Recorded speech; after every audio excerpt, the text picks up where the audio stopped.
Are we awake?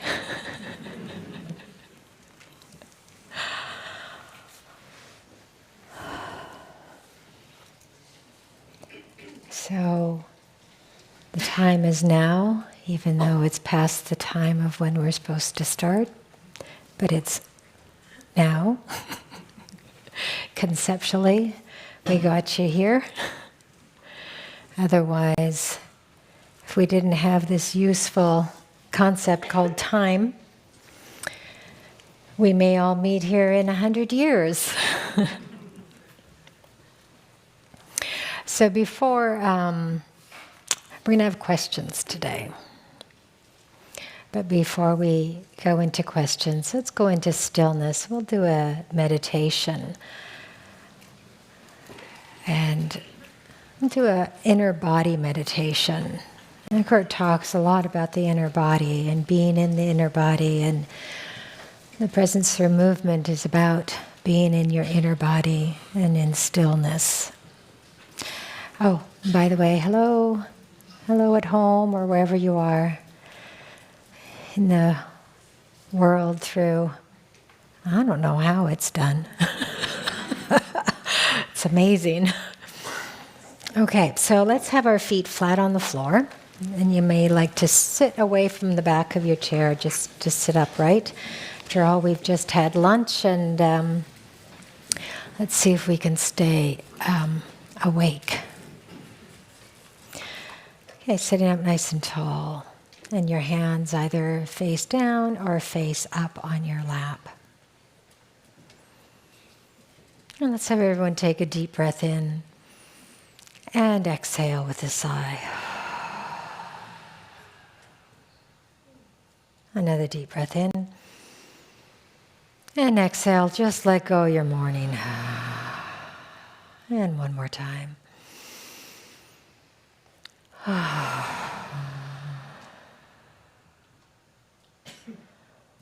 And just become aware of your breathing, become aware of your body.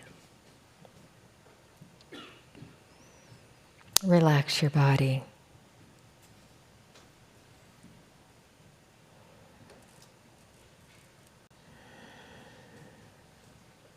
Feeling your feet flat on the floor.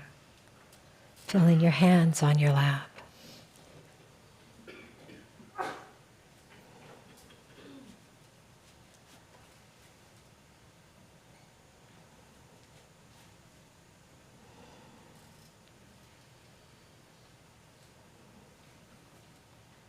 And just notice your breathing. How are you being breathed in this moment?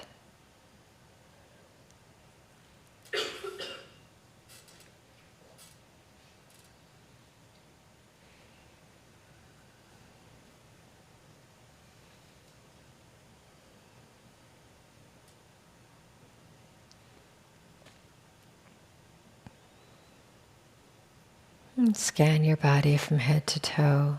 Just noticing the sensation. Perhaps there's tension, tightness, or pain. Just drop those labels and just simply feel.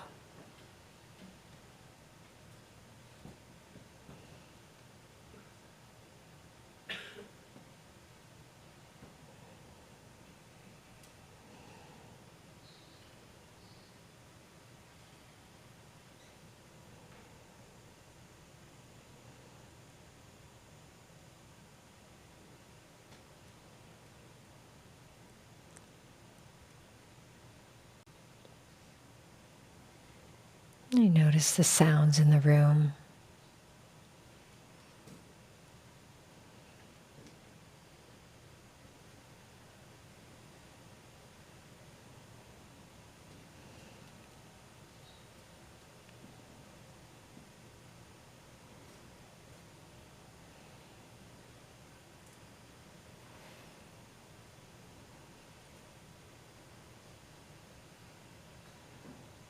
Just relax your body.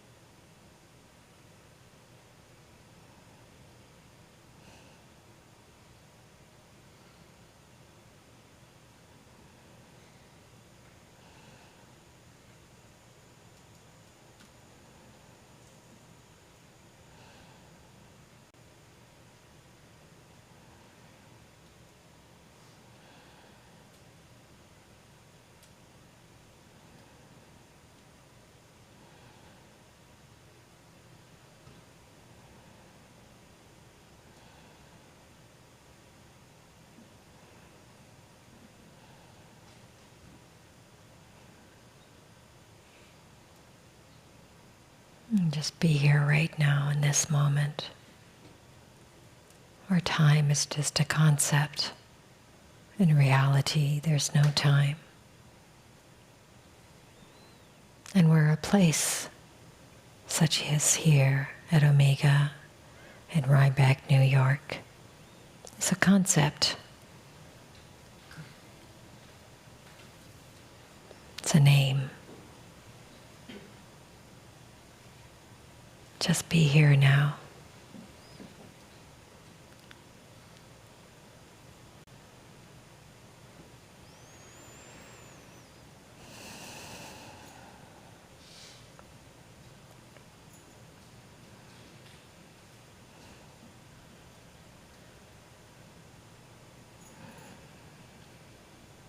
So we're aware of breathing, we're aware of sounds, aware of the body, the sensations in the body.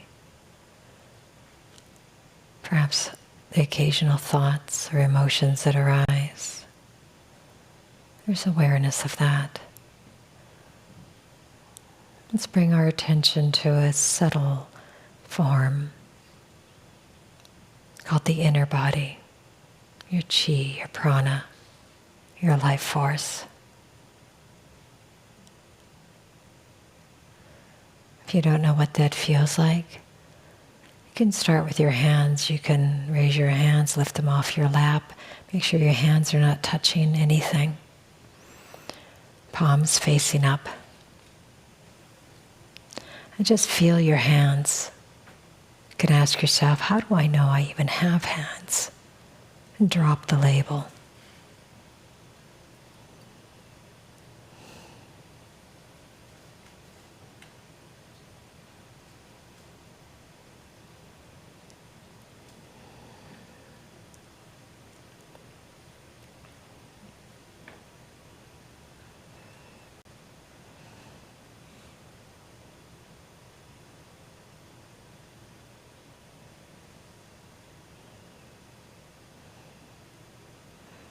Perhaps you feel a slight tingling.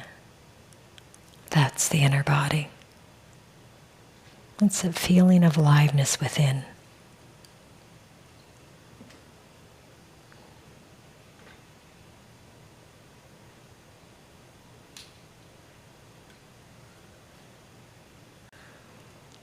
Let's feel your arms, feeling your forearms, your elbows.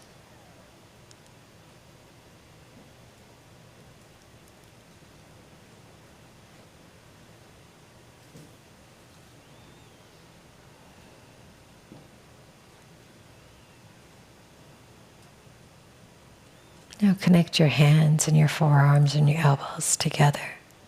Feel that inner body. Your hands, your elbows, your forearms.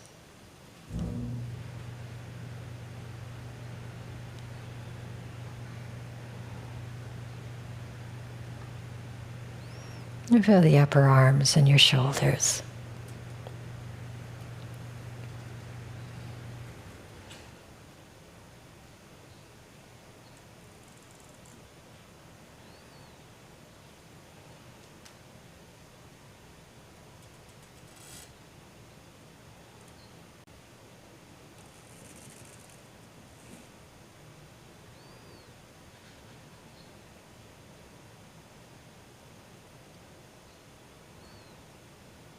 And connect your hands, your shoulders, and your upper arms, and your forearms, and your elbows, so you're feeling your entire arms and hands together.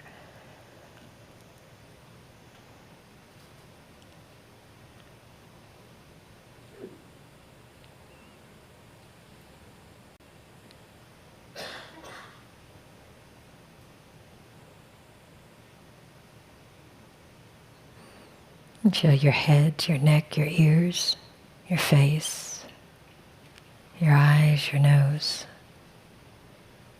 How do you know you even have a face or a head?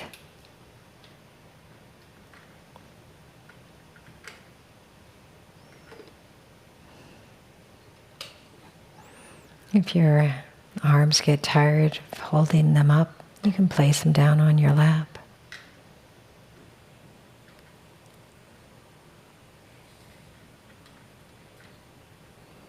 Now connect your hands, your arms, your shoulders, and your head. Face, ears, nose, eyes.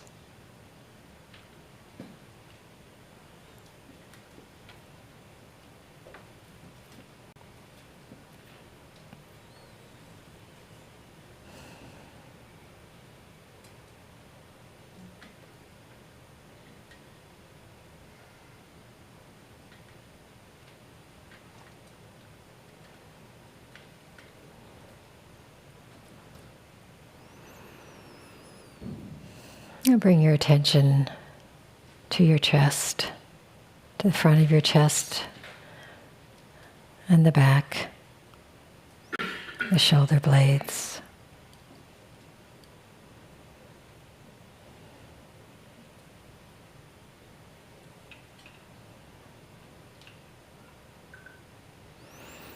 Now, if you cannot feel the inner body in your chest area, or your shoulders or your head, go back to an area that you can feel. The hands are always the easiest.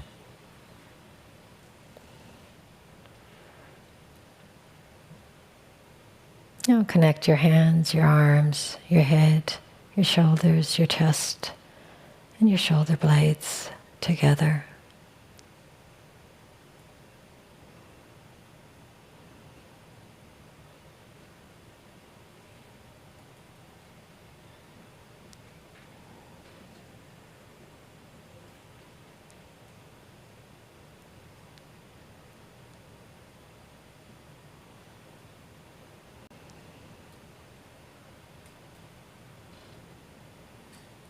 Now feel your abdomen, your middle and lower back, the sides.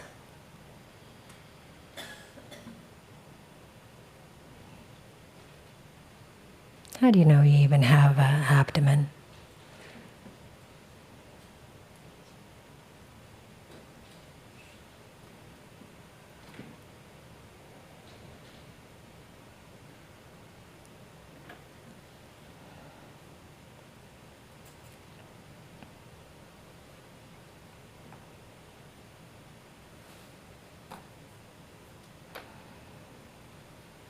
And connect your hands, your arms, your shoulders, your head, your heart, the chest, and your back, and your abdomen together.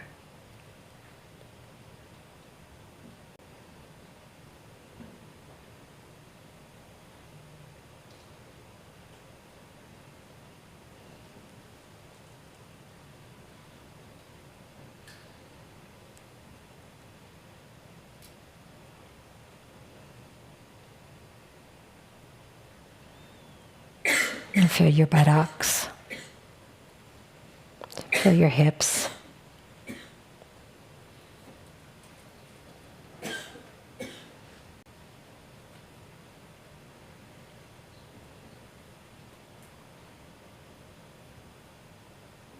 Don't worry if you can't feel it. Just put your attention on where you can feel the inner body.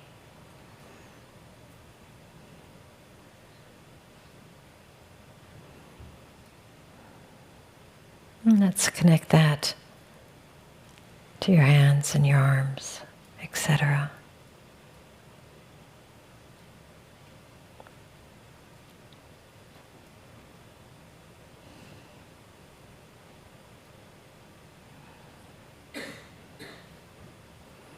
Let's feel your legs. How do you know you have legs? How do you know you have thighs? How do you know you have knees and calves?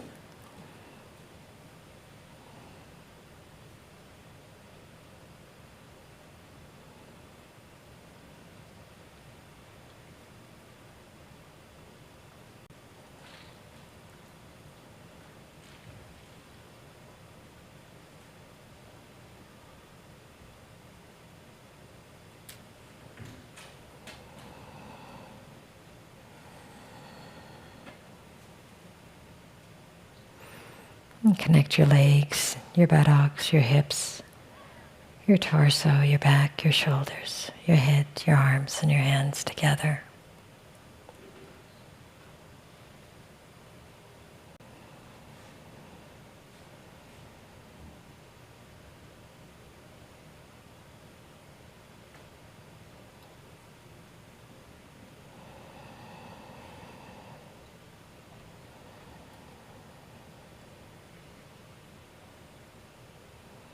And bring your awareness to your feet, your heels, your arches, your toes, the tops of your feet. How do you know you have feet? Drop the label and feel.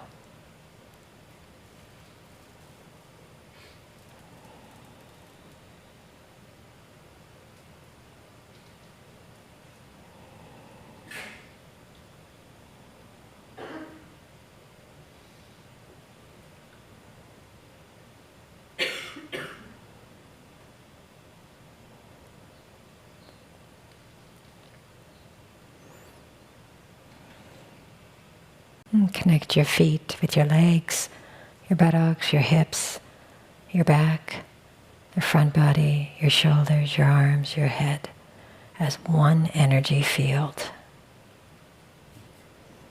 And feeling the breath go into the body and exiting the body.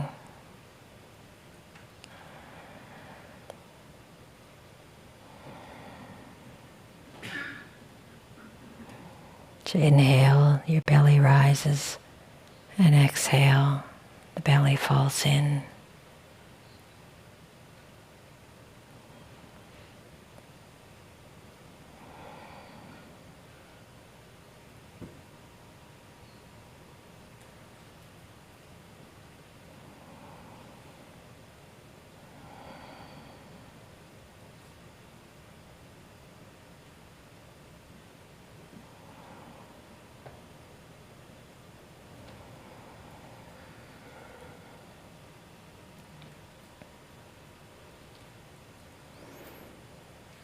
And staying connected to this inner body, which is your portal and bridge to stillness.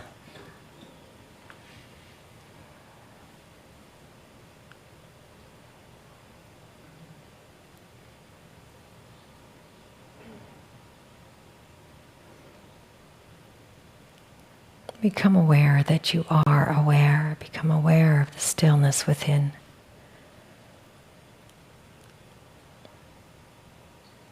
And their inner body just flowing. The inner body is meant to flow. Your prana is the life force.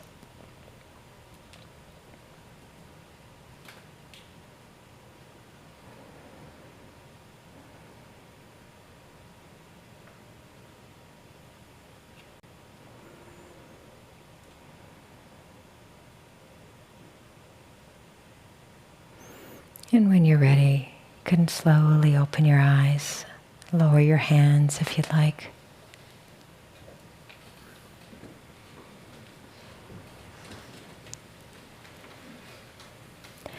So, I know you might say, this is really weird, her hands are moving. Sometimes happens to me when I feel the inner body and this movement begins to occur and happen. And that's actually how presence through movement started. It was in a sitting meditation. And I would feel this energy just well up inside of me. And it's like, oh, I want to move. But I was taught in sitting meditation, you sit still. So I'm like, oh, okay, I'll sit still. And then I had this thought. I'd said, what if I just moved and stayed with this movement and see what would happen? So I did, and then suddenly I began to move, and it looked like a form of Tai Chi and Qigong, and then I did yoga poses that were just like, wow, now I know, like, these are ancient modalities, Qigong, Tai Chi, and yoga. So these modalities came out of stillness. But what have we done with it? We've used it to make a form of exercise. So that's why when I called it presence through movement, and the focus is on presence. When I first started teaching, I was teaching a form of sort of Tai Chi and yoga combined, and the participants were just too interested in, where do I have my hand? Where do I stick my foot? And I thought, this is not where I want to go. This is not what I want them to be able to access. So I changed it up a bit. But I believe that there might be a movement happening where it might be coming back, because those who have come several times can really start to understand, and not understand intellectually, but understand through your entire being the principles of this spiritual practice, this yin practice. And as we surrender, open, relax, accept whatever arises in our bodies, and connecting to that stillness and connecting to that inner body, then begins a practice to then take it outside, off the mat, and into your everyday life. And it doesn't mean that you'll always move slow. It's actually quite amazing how when we tap into stillness and into this inner body, you don't need to move fast. We can just move slowly and move through it, grab the water. But when we're so kind of trapped inside the mind, our movements are kind of quick. I'll give you an example. I first saw this when Eckhart and I were late for a plane. I mean, really late, where we thought we were going to miss it. So we're, virtually walking really fast, virtually almost running. And generally Eckhart is pretty slow. Like, he just moves slow. And I was watching him. It was probably the first time I ever saw him move quick. And it looked like he was floating off the floor. He was just like gliding through the air. And I'm worried, because I'm thinking, oh no, if we miss this if I miss this plane, then I got to, call the organizers, and I got to arrange for, so I'm thinking all these things, and I'm like this, running to catch the plane. Luckily, we didn't miss it. We made it. We got there. In fact, enough to, time to just even sit down for just a second or two. And then we got on the plane, and then I looked at him and I said, I've never seen you move so fast before. But not only that, you look like you were floating through the air. And I go, I don't know, how is that possible? Like, how did this happen? And he goes, well, we were late for the plane. Drop that, and you're just meant to go. You're in the body has to move fast. You're in your body, and you just go. There's no thought, like I had the thought, oh no, we're going to miss the plane. What are we going to do when we miss the plane? Things like that, how the typical sort of mind-generated stuff, the fear and the worry that happens, which because I wasn't completely lost in it. I could see his movement. I could see my movement being really jerky. And I got it. I went, okay. So when we are lost in thought, there's something that happens in our movement and in our body, that our body contracts, and then we are very jerky in our movement. There is no fluidness, no flow. And chi, prana, life force, is actually very fluid, very flowing. And I get that when I do my movement, because that's what happens. It's very fluid, very flowing. So yes, in my movements, they're slow during presence through movement. But I also know that you can move very quickly without it being jerky, and having that flow and that movement still happen, but it looks like as if it's almost like you're moving fast, but you've got this flow to you that is quite beautiful to watch, because it literally looked like he was not touching the ground. So we are here to find that place within us that is beyond the concepts, beyond the mind, beyond the habits that we have formed of worrying, of anticipating, and all that causing anxiety, and that causing the contraction in our bodies, which eventually leads to pain in our bodies and eventually may lead to illness in our bodies. So here we are to be able to bring some balance within. So there is the yang movement that can happen, but we find the yin within ourselves, and that's the practice of allowing, accepting this moment to be as it is, surrendering to this moment. And then if you can visualize that yin-yang symbol, it's together, it's not separate.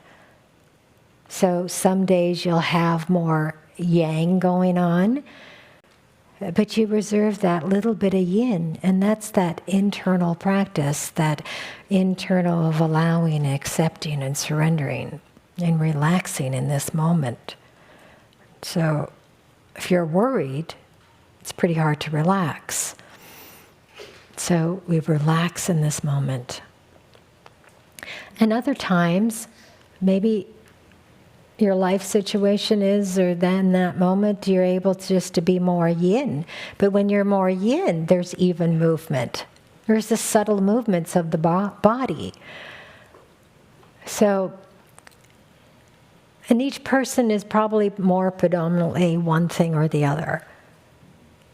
However, it's our practice to come into equilibrium, come into balance, come into harmony with yin and yang. It's here, right now. And you can only do it right here, right now. Not as a thought form, but as a direct experience of this moment, of what is within you and what is happening outside of you.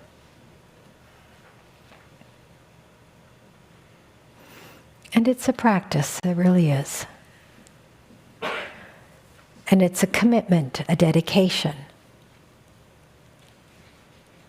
to your spiritual practice.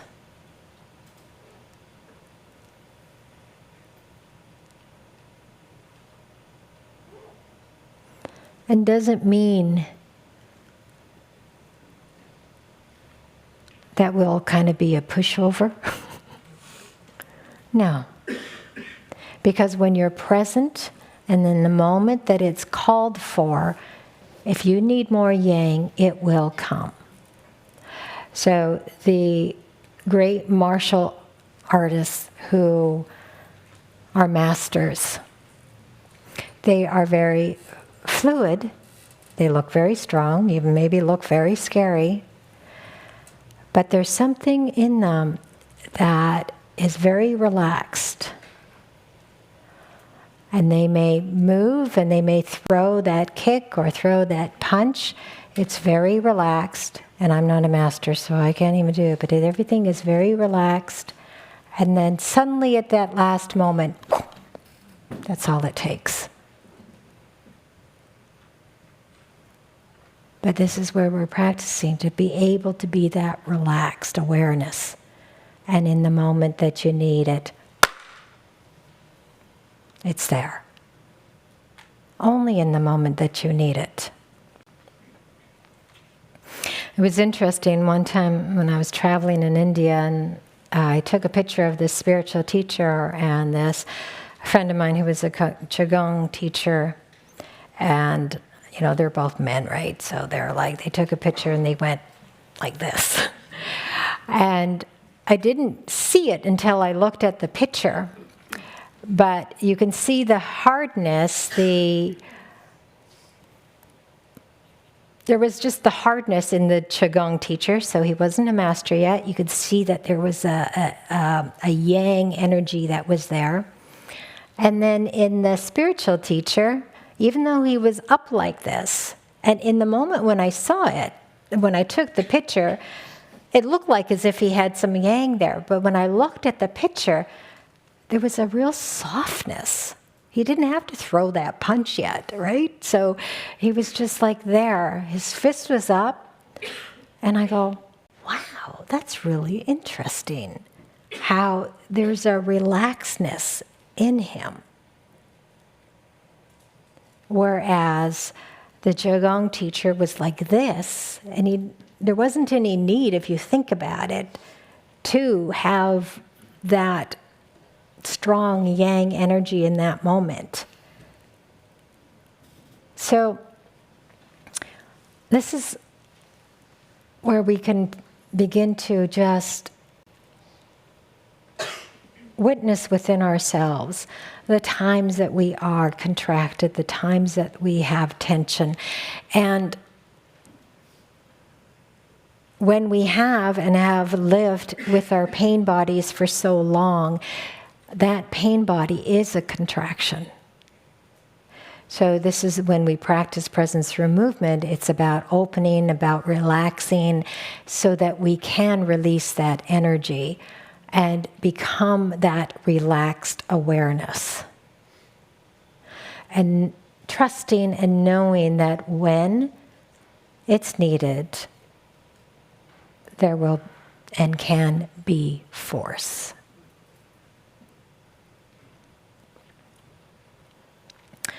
So, is it warm in here? It is warm in here, isn't it? Is there windows that could be opened, or, yeah, that'd be great. So we're going to go into some questions. I believe we have two people who are the Almighty. And these two right here. So if you put your hand up, they will come and they will choose you.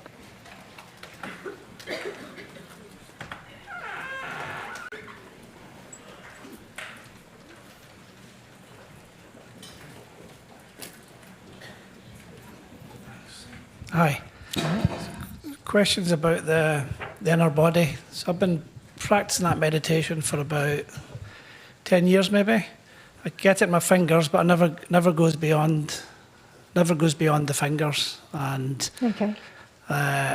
keep doing it. The closest was through the presence from movement, where I felt something else. But I can, through the fingers, go to a good place and feel the presence and being and everything. So I guess it was just thoughts on that, and whether should you persevere, keep trying, or just go with the fact that I can feel it in my fingers, and that's. So did I hear fine. you say that when you were in presence or movement, you felt it elsewhere? Yeah, I did. I don't know if I had a history of chronic pain for really quite serious chronic pain for 30 years. I don't know if that's got anything. Where's your pain?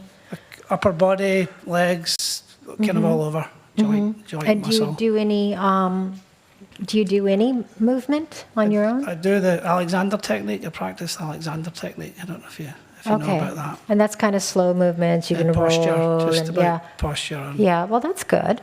That's good. So there's places in you that's stuck, like an energy that's stuck. And that's why you can't feel it in other parts of your body. So as you begin to free that and commit to your practice, maybe do some shaking. Was it after the shaking that you can feel it? Yeah. Yeah, that's a good one. To feel the inner body and to release and open. Just put on some music that you like and just go at it. But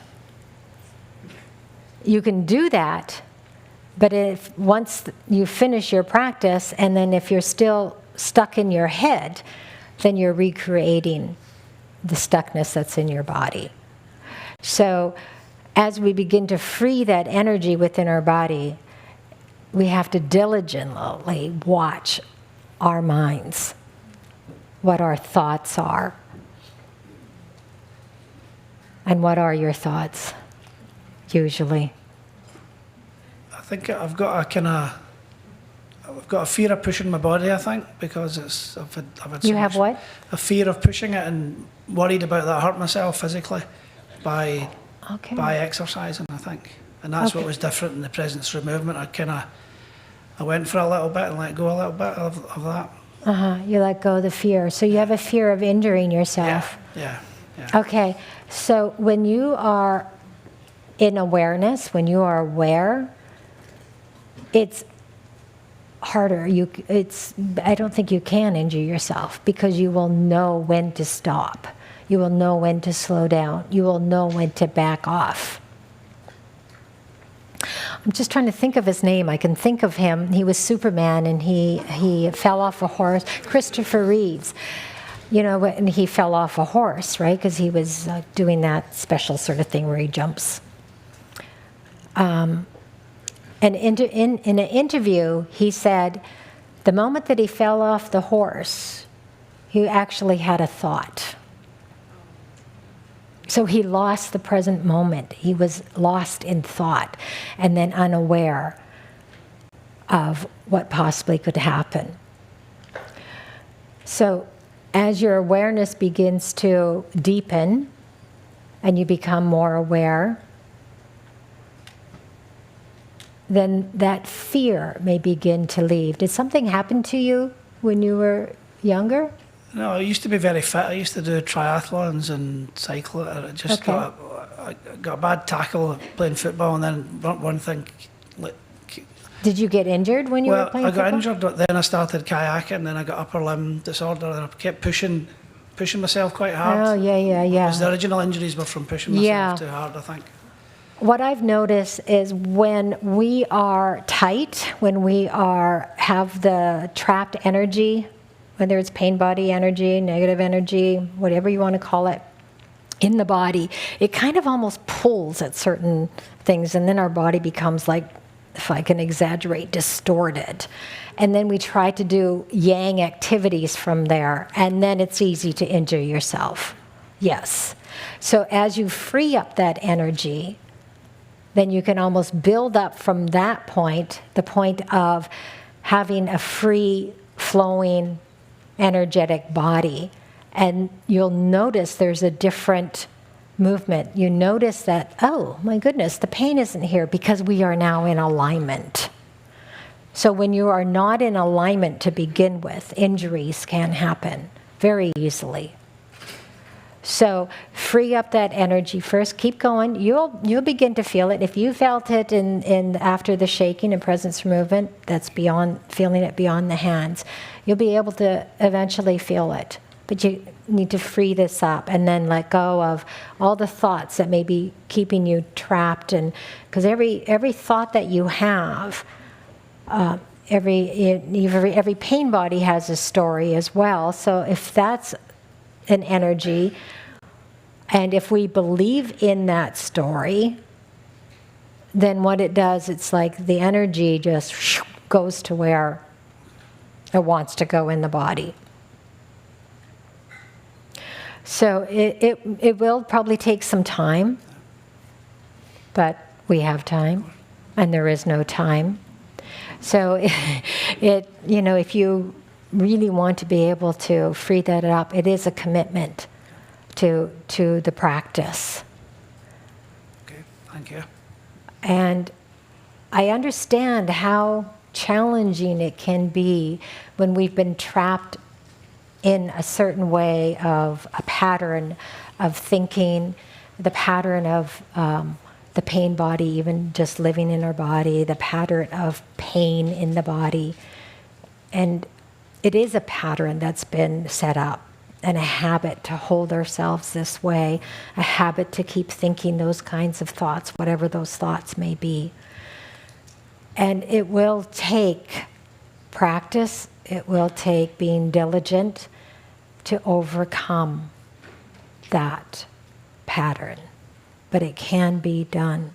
And to overcome it, not through the egoic mind, but through awareness itself. Awareness is the true healer.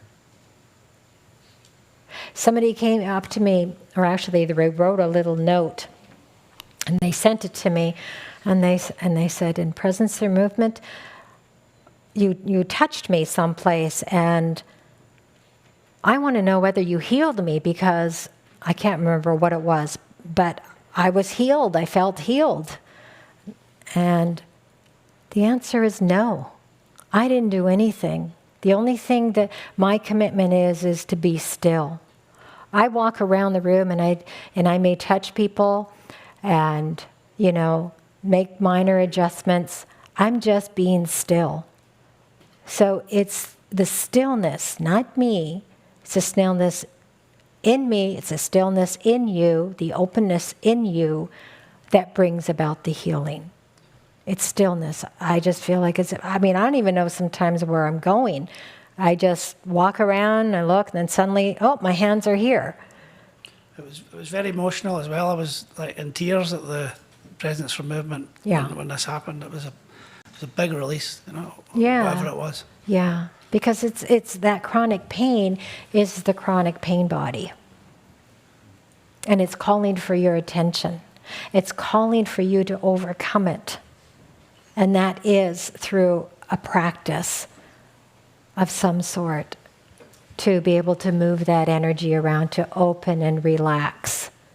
So when you do your Alexander technique, do it in a relaxed way. Do it with an openness. Do it with a surrender. Don't do it to achieve something.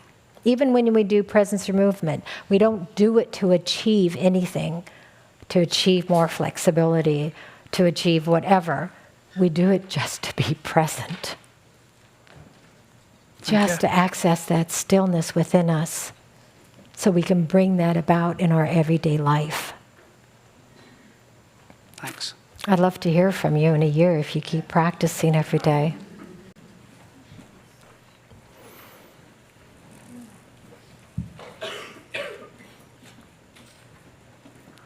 Hello. Hi. This question is about spiritual discernment, in case I don't get to the point.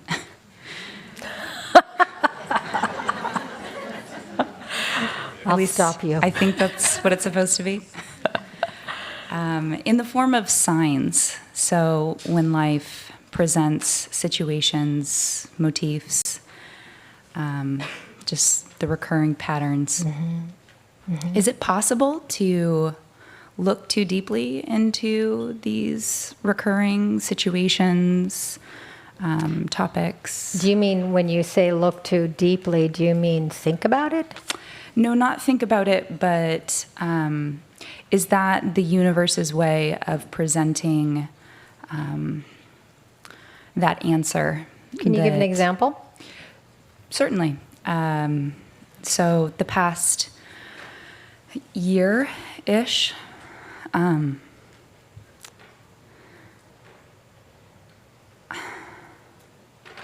a teacher and I love teaching, but education is very difficult right now.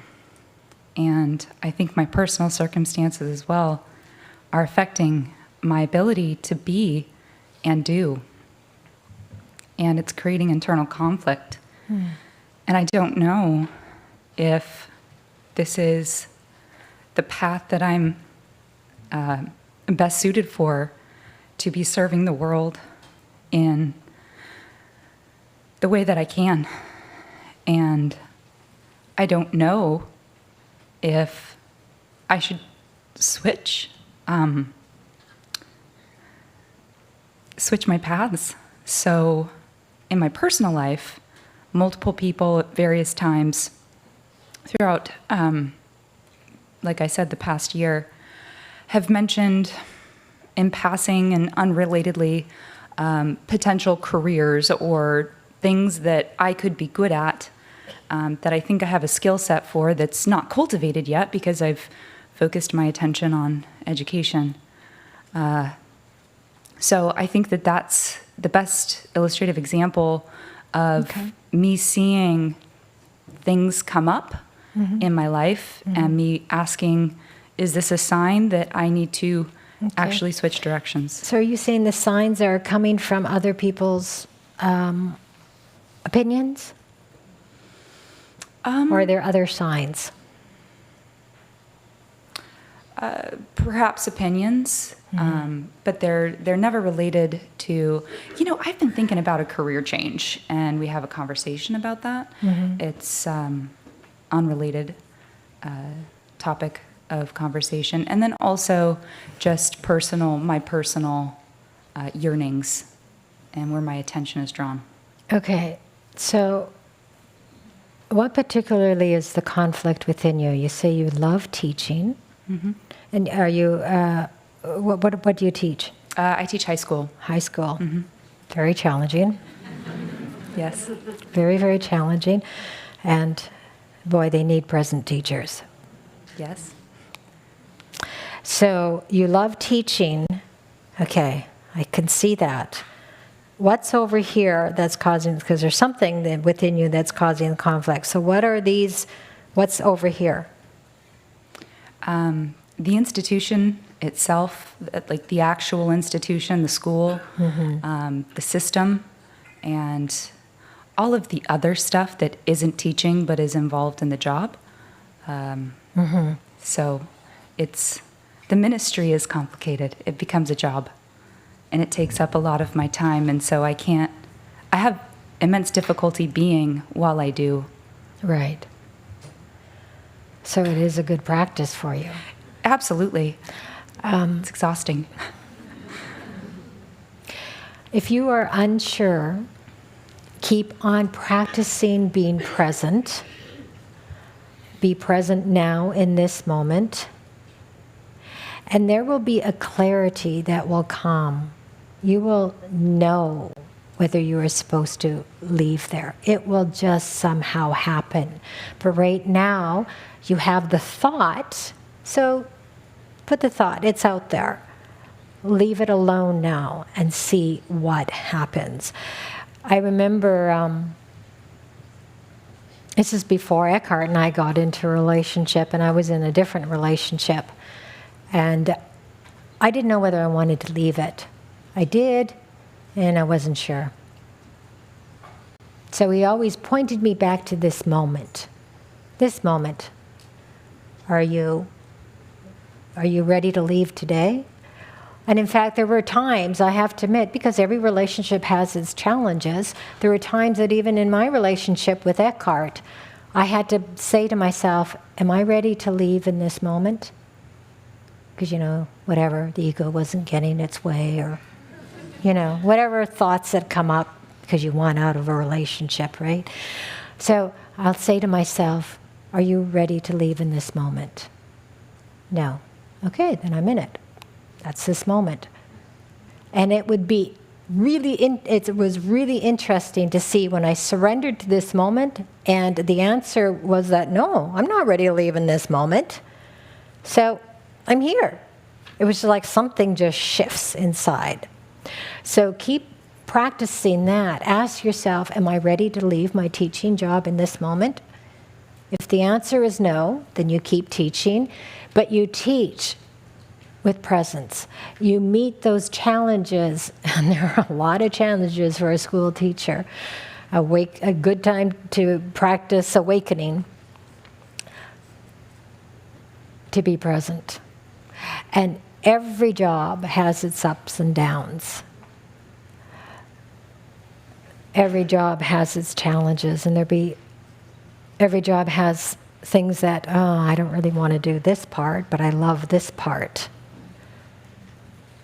So I don't know, and you don't know yet until it becomes really clear, and it'll be so clear that you just do it. It's just like when I left that relationship, it was almost like in one moment I suddenly knew, and I ended it, and that was it. No looking back. I just knew.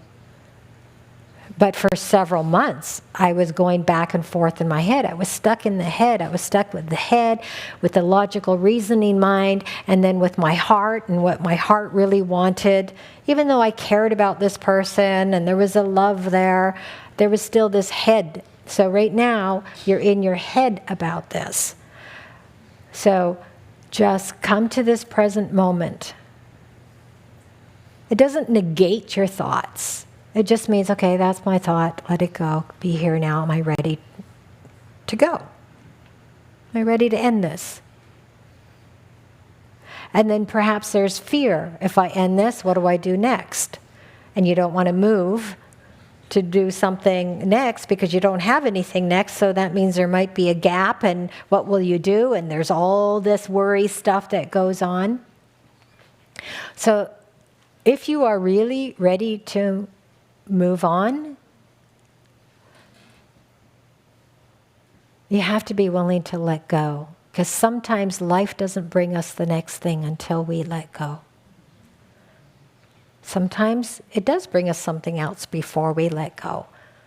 And we just observe. We just discern. We can't spiritually discern unless we are still. Only through stillness can you spiritually discern.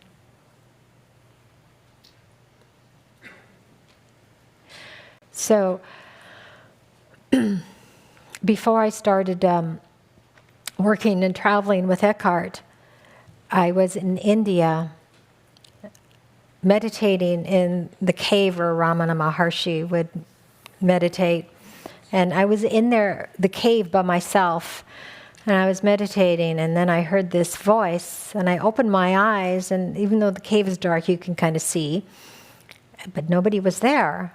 And this voice said, when you go back home, you have to leave your job and leave the place where I had been living for like over 13 years. Raised my daughter there, and I thought, what in the hell was that? So I continued meditating. I was in India for like 2 or 3 more months, so I actually forgot about that experience until I was back home, and the work that I was doing was always under contract. So my employer, who I had worked for, called me up and wanting to know if I'd come back and do another contract with them. And it was like suddenly I heard this voice, and it was my voice, but it felt like it wasn't my voice. And it said, no, thank you. And I went, holy cow, because I was actually broke. I had no money. I used the last bit of my savings just to take off to go to India. My daughter was old enough, she took off to go live and work in Australia for a year, and I went, wow, this is my time, I'm gone. So I came back, and it was just like, no, thank you. And I thought, oh my God. And then suddenly that memory came back of being in the cave. And then that whole month, I watched myself pack. I had no idea where I was going. Once in a while, the fear would come up of, oh no, what am I going to do? I have no money. Where am I going to go? I had no idea where I was going to go. Friends, luckily I had some friends, and they let me stay with them, so I stayed at different places. And it was probably about maybe 3 weeks of being homeless, have my things in storage, having, no home. And Eckhart, I was with Eckhart, and he asked me if I would work and travel with him. And suddenly I realized, oh my God, that's why I had to leave my old life behind. I had to leave my old life, but I didn't know where I was going next. I had no idea that he was going to ask me this. I had to completely surrender and let go of my old life for this new spiritual life to unfold.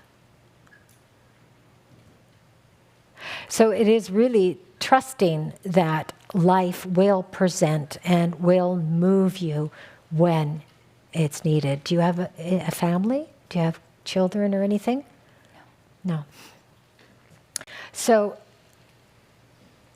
you are virtually almost free to be able to move and do whatever, and possibly you don't have to support anybody. So it's possible it could happen. But if your fear is stopping you, then that fear is blocking your neural pathways to receive the right action. So practice still becoming present.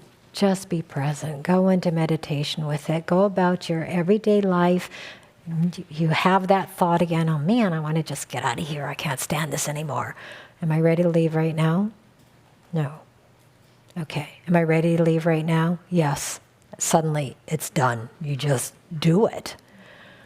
Because the answer, the yes will come from someplace else. And just as the no is coming from someplace else, when you ask yourself that question and answer it honestly, because there's the perfect timing for things to unfold. And we allow our life to unfold. And as we embark on this spiritual path, yes, it will change some things in our life, and it's meant to. And sometimes it won't change on the outer level anything in our lives, but yet we change internally, because it's all about the internal change. And when we internally change, our external world possibly could change. And we are open to that and willing to do just what's needed in the moment.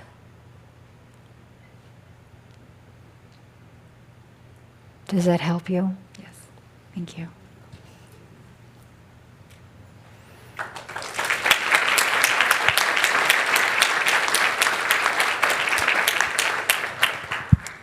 Hi. So I was raised in this interesting religion called Christian Science, where I do not have a body. I am a spiritual being. So I was never vaccinated, inoculated. I didn't take biology or anatomy, and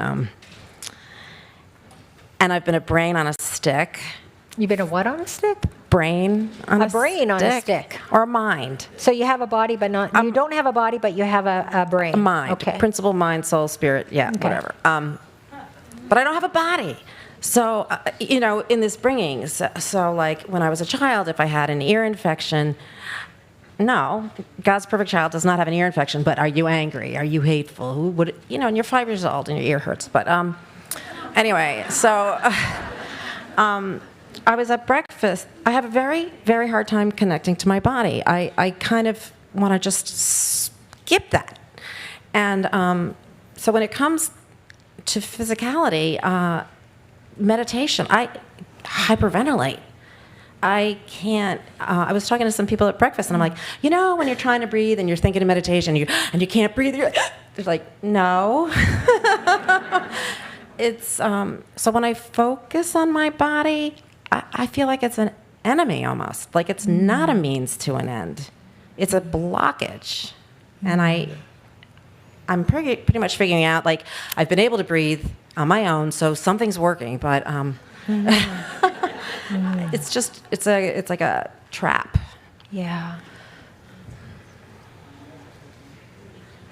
There's this wonderful Zen story where I can't exactly remember how it goes, but it's a similar question where the disciple says something about the body and we don't have a body and all that, and then, the Zen master carries a stick and whack.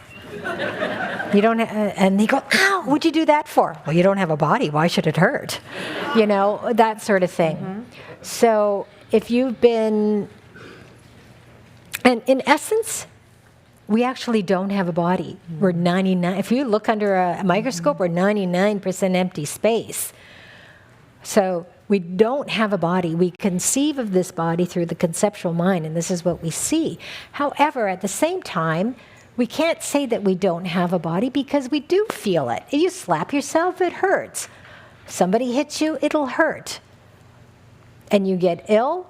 Yeah, it's not, we get ill. Sometimes, yes, the illnesses can be related to some sort of emotional content. But other times, it's a body. It's impermanent. And it's meant to eventually die. So on the spiritual level, yeah, there isn't a body. But at the same time, we are here.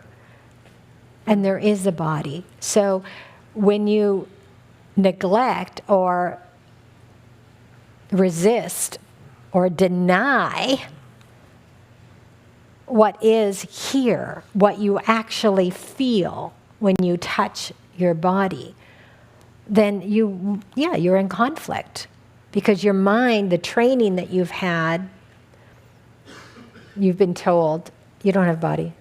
It's almost like, we'll just deny it, deny the body. Mm-hmm. But you have one. And when you say, you have a hard time breathing, well, because the body breathes all on its own. But if you already denying you have a body, well, you shouldn't be breathing, should you? So it's hard to breathe because I don't have a body, but yet the body's telling you, but I do have a body, breathe. And you're trying to get this deeper breath in. So accept both. When you accept both, it just becomes one. Well, how do I use the material, the body, to get to the spiritual? As a portal. Use the body as a portal. It's here because you know that it's here. You can feel the breath. You can feel the sensations, the vibration that's happening in your body. But you drop the label body. It's no longer a body. It just drop the label and it becomes no longer a body. And what are you? You are spirit itself. Yet you have this experience of a body. As a portal, I like that. I can do that. Ah, great. Thank you.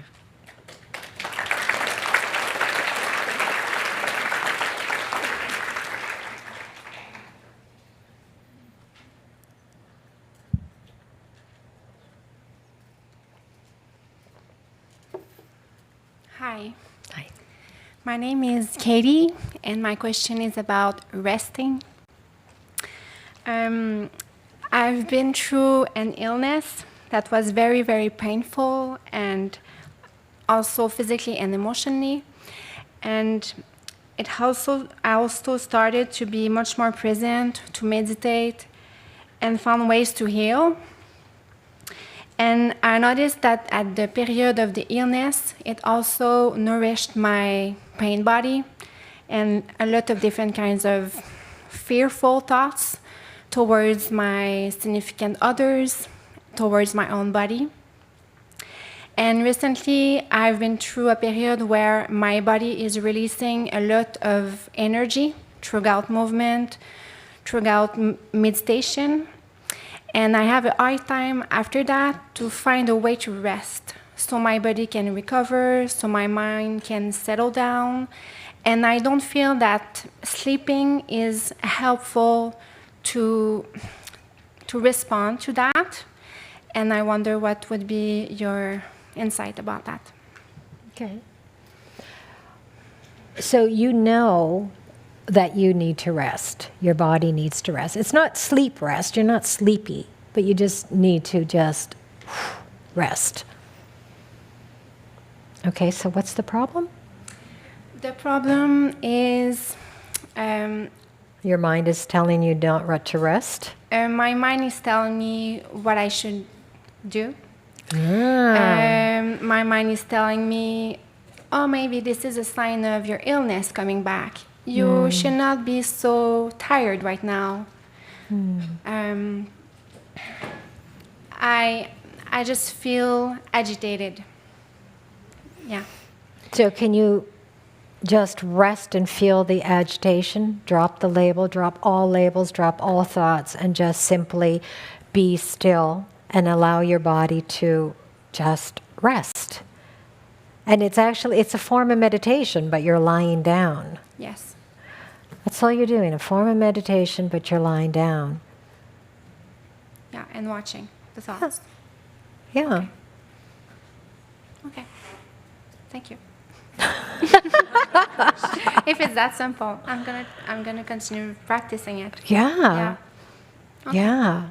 It can be that simple. Okay. And whether or not your illness is coming back, it doesn't matter. Your body right now in this moment, if it says rest, rest. Okay, no thought, just be in meditation and just rest. Feel the inner body, feel the sensations, feel the agitation. Maybe even watch your thoughts that arise that say, oh, I should really get up and I should be doing this, I should be doing that. Yeah. If you're able and you have the space and time to rest, that's what your body needs. And I would use it as an opportunity to meditate, lying down, Okay. not going to sleep. A lot of healing can occur in the state of stillness. Thank you.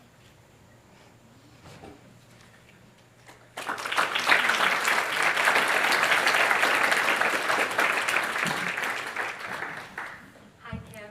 Hi. I took the class with you this morning, and there was a moment where I was so grateful.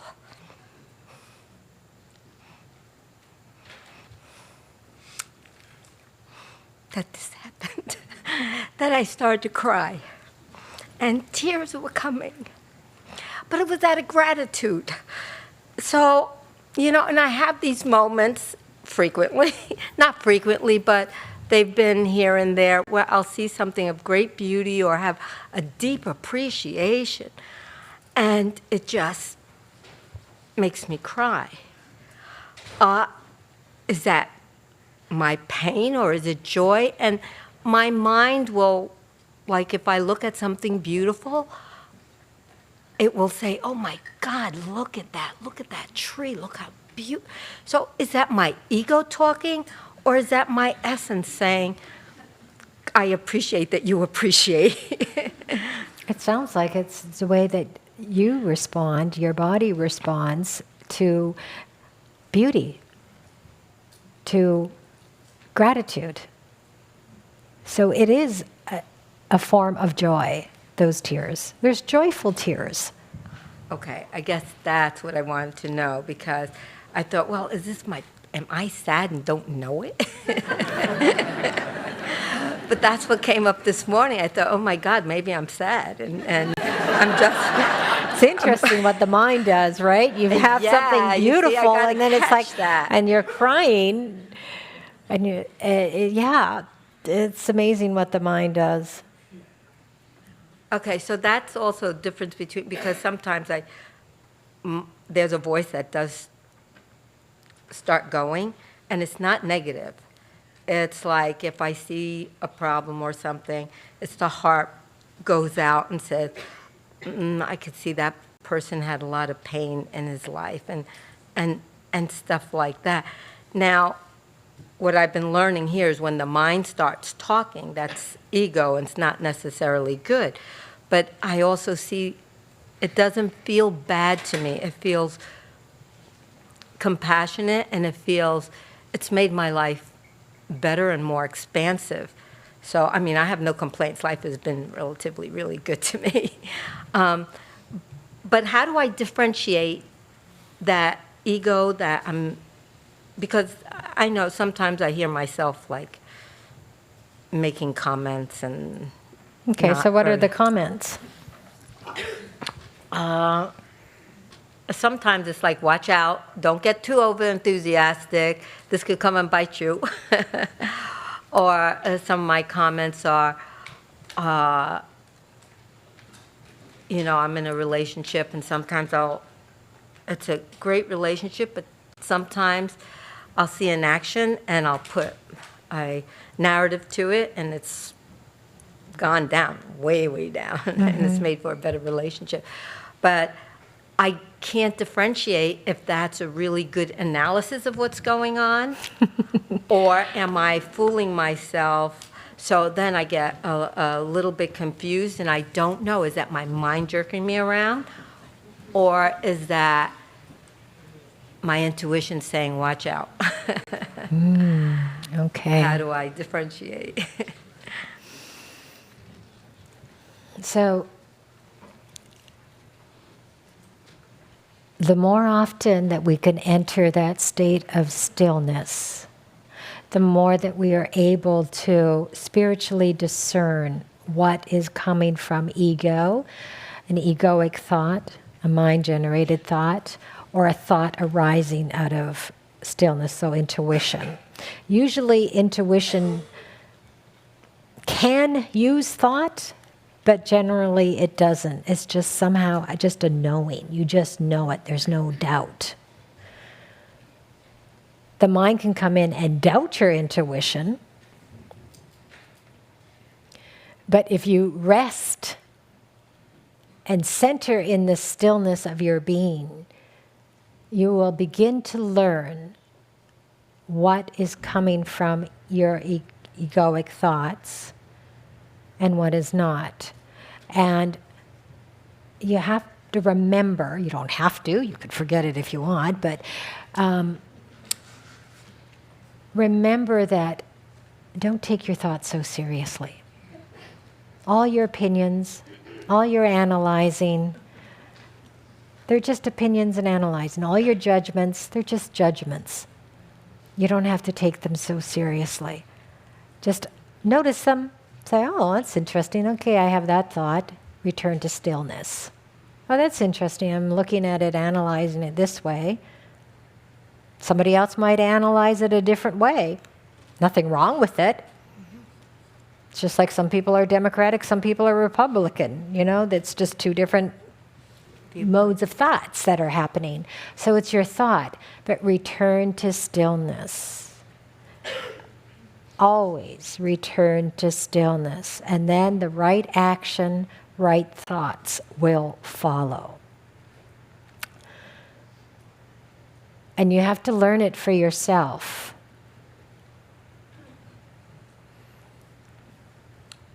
Well, this has been very enlightening, this whole experience, because I realize that there's certain things I just never interpreted.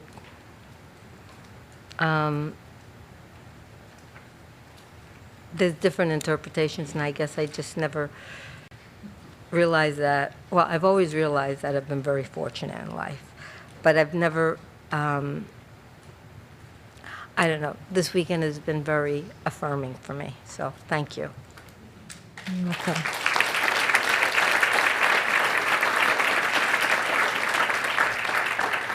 You know, it's easy to ask those kind of questions of, oh, is this just my mind? Is this just this and that? And it's good. But eventually, and I suspect you're there, and that's the point where it doesn't matter what other people are saying to you. You have to learn it for yourself and be able to stand in your own integrity, in the stillness within you, knowing that you might have different opinions than somebody else, but you're not attached to those opinions. You're very open to other people's opinions. Or you might analyze a situation, but you're not attached to the analysis of that situation. And somebody else could be looking at the same situation and see it completely differently. And then you're open to hear that. So you're open to hear all these different ideas, but it's really not about the idea. So we begin to see a more rounder picture of the situation because there's so many different angles to it and so many different ways of perceiving it. And most of us perceive a situation through our own screen of the pain body. So if you were, for example, if you were abandoned as a child and as an adult, we might begin to perceive, your significant other or somebody said that they were going to call you, then they didn't call you, and then suddenly you're triggered and all your abandonment issues come up. Oh my God, he doesn't or she doesn't love me anymore. Oh my God, what's happening? And you begin to panic. So we see that. So we have to begin to discern and distinguish of what is coming from our pain body and how we perceive and interpret a situation. And oftentimes it is through that pain body. So when we begin to release and free up that pain body, and we can begin to now perceive through pure awareness. It doesn't mean that we won't have a certain opinion. We will have a certain opinion about certain situations or whatever. But we don't hold on to it and say this is the absolute truth. That's the ego, and the ego says, I'm right, you're wrong. That's what the ego likes to do with an opinion. With an idea that you have. So other people are wrong. Or you could actually be the reverse. If you are an insecure person, and you might think, oh no, I'm wrong. The other person is right. I've got to get somebody else's opinion because I'm not so sure of myself. So it can work the reverse. So we begin to watch how that pain body comes up in us, how that ego, which is identification with thought, comes up in us. Not to beat yourself up about it, because that's the ego coming in through the back door, but just to realize and say, okay, this is something. And we can only realize that, and we can only see that when we are still. Because when we are still, we are then perceiving through the awareness that we are, and we can see the situation of, okay, my surface self, my surface I, that little I is behaving this way, is thinking this way. But that's not really who I am, because I've connected so many times to that deeper sense, and I just have to go there to that deeper sense of I. Okay, I'm there. This is who I really am. So what's really going on here? Okay. I'm reacting. My pain body is reacting. Or the other person is reacting. The other person is acting from their pain body. And we each have to do this within ourselves and watch it within ourselves and ultimately change it within ourselves. But it's not the little self that will change it. It's your deeper I that will change your life situation. The egoic thoughts and mind, to be able to calm that down and not allow it to take you over. So it's always that return to stillness, and nobody can do that for you except you. Somebody can help you, assist you, point the way, but ultimately you have to do it. You have to actually go that way. You have to be open enough to look within yourself for that deeper I, and be courageous enough to be able to look at all the harsh ways, all the egoic self that we have and that we carry within ourselves. And that takes courage. It takes courage to see the truth, and it's not the ultimate truth, it's the relative truth that may be happening within you in that moment, the ego coming up. And it takes courage and to be able to go, oh wow, yeah, that was my ego. I don't really want to be there. Hey, I'm really sorry. I said that to you. I didn't mean that. That was my ego self talking. That's not where I really want to be and really what I want to go. I love you. That was just, Doesn't mean that will arise again, and when it rises again, we do it again. We keep repeating it until it just doesn't come up anymore. Hi. This is a question about finding my purpose late in life, and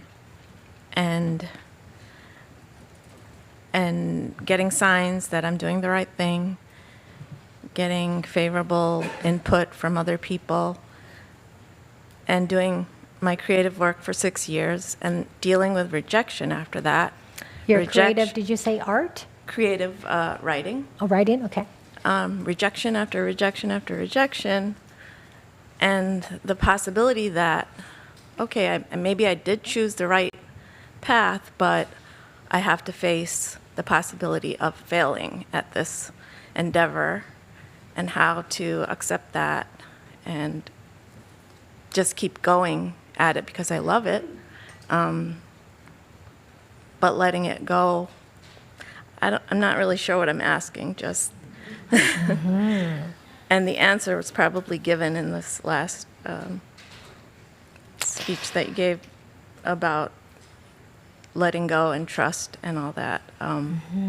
If it's something that you love to do, you'll do it regardless of wanting that recognition, wanting that to be accepted by others, and the money. You just continue doing it because you love it. Oh, I was just thinking, there was this great movie that I saw, and I can't remember. I could see the actor. And, oh man, what was it? Oh, I'd love to be able to recommend it to you to watch.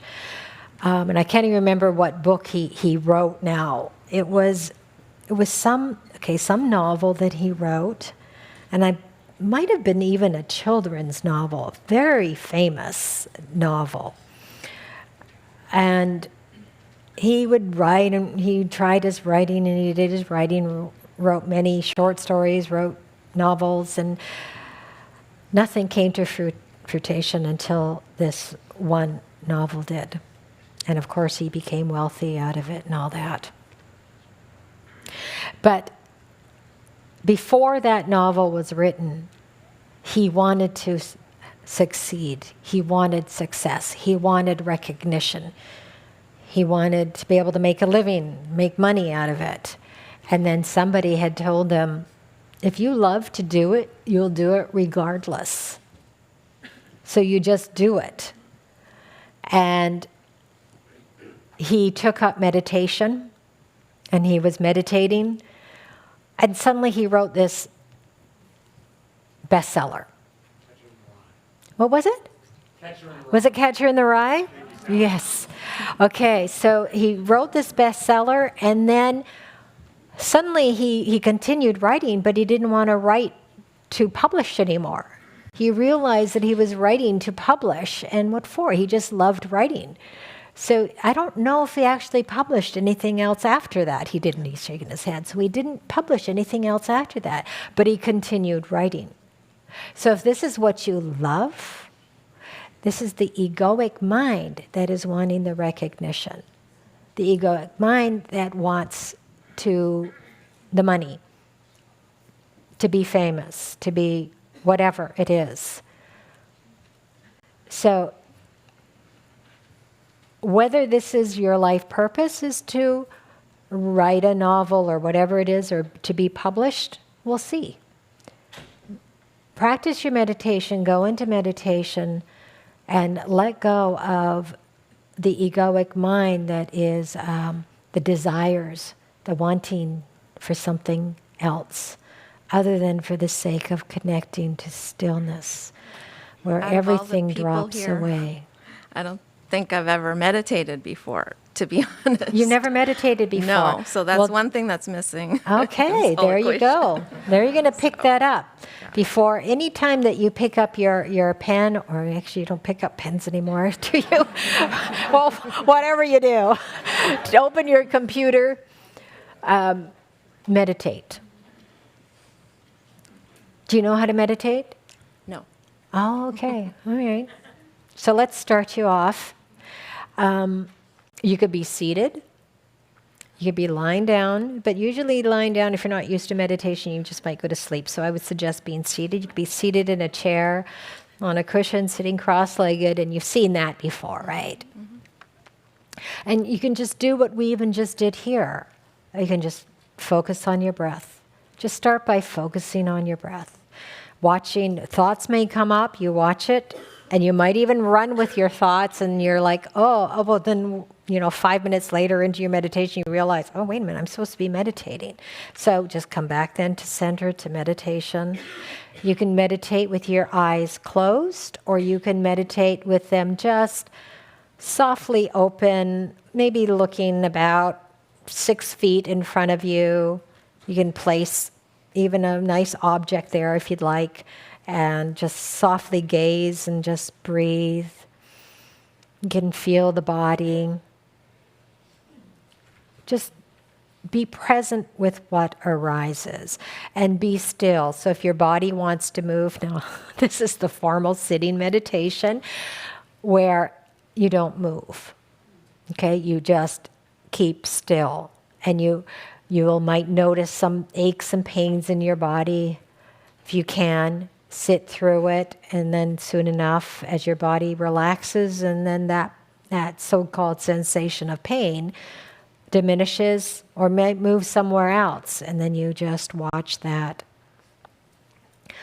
Just allow and accept this moment to be as it is, and be still. So it's be still in the body, be still in the mind. Yet you'll notice the mind going off. You'll notice the body kind of wanting to move. And you might even notice that sometimes you'll be in meditation, and the next you know, you're getting up and walking across the room, and you go, what the hell? I'm supposed to be sitting in meditation. That's because you became lost in what you're doing in the present moment. And it's like the body becomes agitated and wants to move. It doesn't want to sit still. So you might have to go through that process and of watching that body becoming agitated and wanting to move. But sit still, commit to your meditation, commit to being still, commit to watching what's happening within you. That's a good start. Thank you.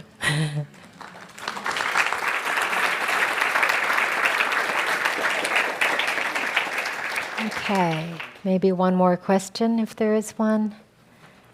And hopefully it'll be a short answer because I just looked at the time. Hi. A short question. I was inspired by the teacher who asked a question before. I'm on the other side of that. I have a daughter in a mainstream British school, and the teachers are not present, I would say. It's all about the exams. Her first exam will be when she's 6 years old. She's already stressed by it.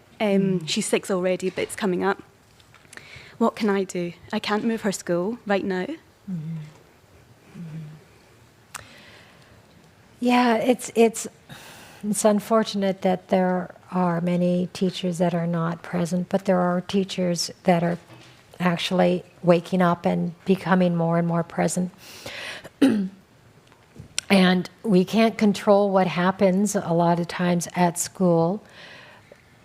Our kids will eventually want to leave and follow their friends and follow what's outside and not really listen to what's happening at home. So, but you, being present, you have them a certain amount of time in a day, and you can show them and lead them and guide their way, and trust that they may fall, they may not listen to that, but they would have learned, and they would have heard you, and they will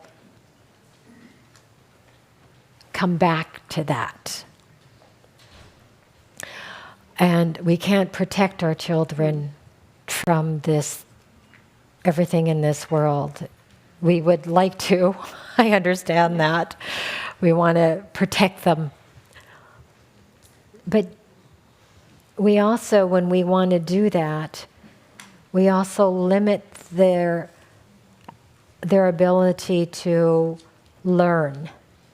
And oftentimes that learning comes through things that are not so nice.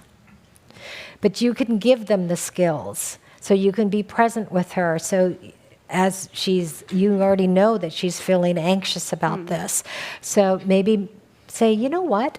I've learned this thing where you can just sit in meditation with this anxiety, to learn to breathe, to calm down the body, because when we become anxious, the body begins to react and our breath becomes short, or our body begins to contract, all sorts of things that begin to happen. So learn to then what you can control and teach her to control is her own body and mind from running off with those thoughts. So feeling that anxiety, being okay to be anxious, not to say, you know what, you shouldn't have this. No, she does have it. So, but be present with it. I have this example, which was a really good example for me in learning when I was just a young kid. So growing up where I grew up, and I experienced a lot of racism and stuff, and I was also the smallest kid in school, and there were very few Chinese kids in school, and of course there was the big girl in school. And everybody was afraid of her. I was afraid of her, and she would tease me, and I'm like, oh my God. And then one day she said to me, fight after school. And I went, oh my God, fight after school.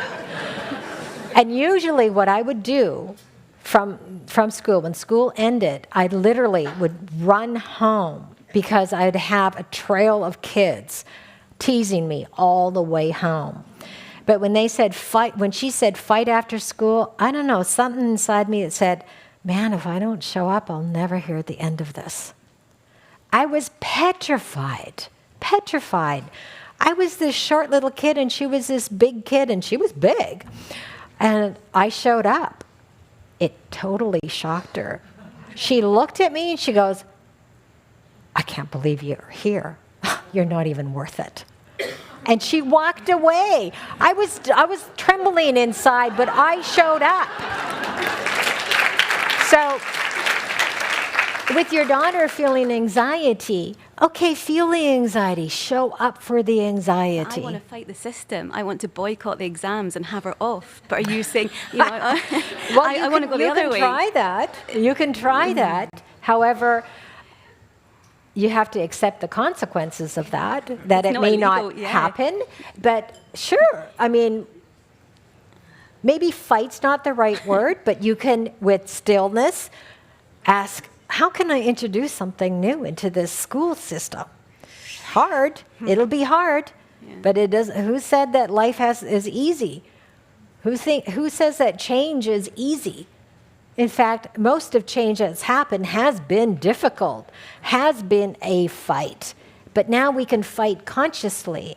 We don't have to fight with anger, but yet it doesn't mean that anger can't be there, but that anger is channeled as just in the example I gave. You feel the anger and then just show up for the anger, but then allow something else to move you.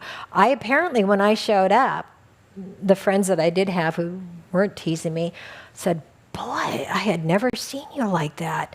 You looked scary. And I'm like, oh my God, well, I was petrified inside. So I don't know how it showed up on the outside. But so you can feel that frustration, feel that anger, but then channel it so it is in a movement that is creative, in a movement that comes out of love and stillness to change a system. So let's see if we can change a system in a new way rather than in the sort of old way where we have to be really aggressive. And I'm not saying that aggression doesn't work sometimes. It actually does. But if we're really present with it, it's a different kind of aggression. It's different. And I don't even know if it's really called aggression then. It may look like aggression, but only you will know inside just by showing up with what you feel and teaching your daughter. So you can try to change a system, but that might not change the fact that your daughter will stop never feel anxiety again. She will feel anxiety because this is the world of form out there, a lot of things that can make us anxious. So give her the skills to be able to deal with her own feelings, her own emotions, and say that it's okay to have them, but just be with them and do things anyways. So there was a wonderful book titled Feel the Fear and Do It Anyways. Feel the anxiety and do it anyways. It's 6 years old. That's my problem. They're so young, you know, to have this. Yeah. Yeah? Well, who's to say that there aren't kids who end up going to preschool that's petrified, that feel anxiety. It's when it starts, and that's what is. And that's when it is starting for your child. So you go with that. You teach them and be with them, be in presence with them, and meditate with them. Yeah, we do. Yeah. Get them to, you can even get them to just start just feeling their body. Feel your hands when you're feeling anxious or something, just feel your body, stay in your body. Because when anxiety begins to happen, some thoughts also will begin to happen. And you want to get them out of their thoughts and into their body and go with it anyways. Don't allow them to say, that's okay, you're feeling anxious, you don't have to go. Or, oh, okay, you don't have to write the exam. Or, yeah, God damn it, I've got to change that system because, a 6-year-old should never be able to feel anxious.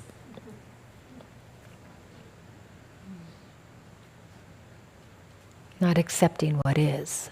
So accept what is and then move from there. Change the system from there. Teach your child from there. Okay, thank you. Great. You're welcome. Okay.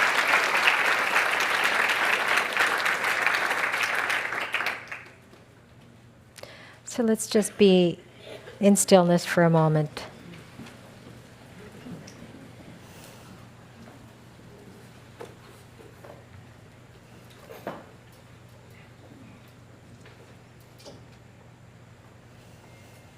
Let's take 3 conscious breaths.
Thank you.